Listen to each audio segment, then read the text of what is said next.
Avant de commencer, il faut savoir qu'au Japon, la mort a c'est pas un tabou du tout, mais c'est une signification qui est quand même assez forte, ce qui fait que tout ce qui concerne les funérailles, il y a vraiment des rites bien précis à respecter. Au Japon, lorsqu'une personne décède, il n'y a pas qu'une seule cérémonie funéraire, mais il y en a plusieurs sur des années, sur des dizaines d'années, en gros tant que la famille continue de les tenir. Et la grande question qui se posait avec ma famille japonaise c'était mais quand est-ce qu'a lieu la prochaine cérémonie pour ma mère et mon grand-père? Et le fait d'en parler en fait ça m'a fait me rendre compte que les funérailles au Japon, enfin les rites funéraires sont totalement différents par rapport à la France. Et donc pourquoi pas en parler. Donc l'idée c'est vraiment que je vous partage mon point de vue forcément, donc c'est pas une vérité absolue encore une fois, mais que moi je vous raconte un petit peu ce que j'ai vécu en termes de rites funéraires et vous dire un petit peu comment ça se passe au Japon. Avant de commencer, au Japon il faut savoir que c'est un process de fou furieux. Décède la personne jusqu'à des années, des dizaines même d'années plus tard. Ok. Donc la personne décède. La première chose qui va se passer à son décès en fait c'est qu'on va la rapatrier entre guillemets chez elle. Elle va être habillée en tenue traditionnelle et dans le cercueil on va mettre un objet qui tenait à cœur et qui représentait vraiment la personne. Donc par exemple si je prends l'exemple de ma mère pour moi, j'ai pas pu faire ça parce qu'en fait on a fait une cérémonie en France d'abord parce qu'elle était décédée en France, puis au Japon. Donc ça permet aussi pour moi de faire un parallèle, de comparer un peu les deux. Donc durant cette journée, les membres de la famille viennent chez toi, chez soi, chez le défunt pour lui rendre visite, saluer la famille, revoir en fait cette personne une dernière fois. Donc c'est toujours une petite journée quand même. Donc vient le jour de la cérémonie. Donc moi je me souviens, toute la famille, enfin en tout cas la famille proche, était réunie chez ma grand-mère, donc on se préparait tous, donc on habillait en noir. Et nous dans notre famille on avait un collier, enfin on a toujours un collier en fait à perles qu'on met tous ensemble assortis entre guillemets pour ce type d'occasion. Donc on était tout assortis. Et faut savoir qu'on est une famille qui est très qui rigole tout le temps, qui est hyper fun. Donc ce qui est bien dans un sens c'est que j'ai un très bon souvenir des funérailles parce qu'on était tous regroupés, on se sent tous super bien, donc on était là à rigoler. Enfin il y a vraiment une super ambiance positive. Et je sais que là en l'occurrence ma mère c'est ce qu'elle aurait voulu, donc c'est ce qu'on a fait. Donc j'en garde un super souvenir. Encore une fois je parle de mon expérience. Donc on arrive au temple et donc là il y avait toute la famille, les amis, enfin il y a vraiment tout le monde qui était là. Et on commence avec une cérémonie religieuse, donc c'est généralement bouddhiste ou shintoïste en fonction, mais c'est plus bouddhiste dans ce genre de situation. Et en fait ce qui est magnifique c'est que donc il y avait le corps, là en l'occurrence de mon grand-père, qui était en fait, enfin, son visage était entouré de fleurs. Donc il y avait plein de pétales, enfin pas de pétales, même des vraies fleurs, des fleurs entières qui étaient tout autour de son visage, de son corps, et c'était juste magnifique. Il y avait juste son visage qui ressortait entouré de roses. C'était hyper beau, vraiment c'était trop beau. Et donc c'est là que en fait chacun posait une fleur et on salue la personne une dernière fois. Toute la famille est placée devant, comme souvent généralement. Il y a la cérémonie funéraire. D'ailleurs pour la petite anecdote, allez savoir pourquoi, mon petit cousin, dès qu'il entend le gong du démarrage de la cérémonie, il s'endort. Il avait 6 ans à l'époque, il s'endort direct. Donc il y a la cérémonie, chaque membre de la famille va se lever à un moment donné, salue la famille, puis salue le temple, va vers l'encens en fait, on fait une sorte de petite prière. Il y a un petit rite quand on se retrouve devant l'encens où en fait on prend l'encens, qu'on ramène au niveau du front, on fait une petite prière, on tape 2 fois, on salue, et après on se retourne, on resalue la famille, chaque côté de la famille, et ensuite on retourne à sa place. Et on fait ça dans l'ordre jusqu'à ce que tout le monde soit passé.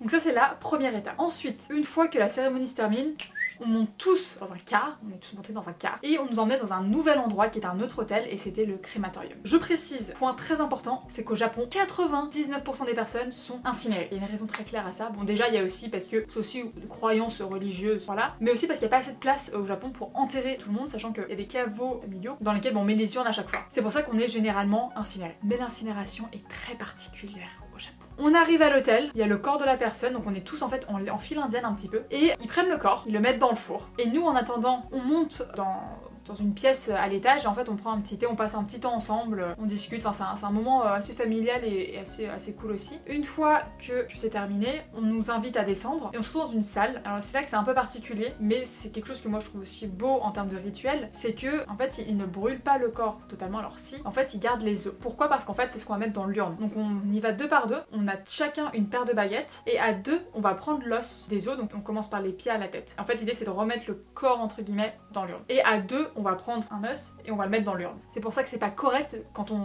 vous dit souvent qu'il y a des règles avec les baguettes, c'est de se passer des aliments entre baguettes parce que c'est vraiment ce qu'on fait lors des rites funéraires. Avec mon petit cousin qui avait 6 ans, c'est très particulier, mais il y a une symbolique derrière, c'est un côté, c'est un rituel. Donc c'est vraiment en le faisant aussi que j'ai compris pourquoi on n'avait pas le droit. Une fois que l'on a fait ça, on récupère l'urne, on reprend le car, on retourne au temple. Il y a toute la partie cérémonie encore à nouveau qui mène en fait jusqu'à mettre l'urne dans le caveau. Donc on a des énormes bâtons avec nos noms inscrits dessus, donc chaque membre de la famille ici et ça. Et en fait après pareil, chacun en file indienne, chacun son tour, on va passer devant le caveau, on fait une petite prière et on rebrousse chemin. Une fois que tout le monde est passé, c'est l'heure du déjeuner. Alors en fait quand je dis déjeuner, c'est que généralement il y a un bento qu'on partage tous ensemble. Alors c'est des bento plutôt généralement de qualité quand même, qu'on partage tous ensemble pour célébrer, pour fêter en fait la vie aussi de la personne. Et c'est là que lorsqu'on trinque, on dit pas kanpai, mais on dit kenpai. C'est ce qu'on dit lorsque une personne est décédée, lors des funérailles.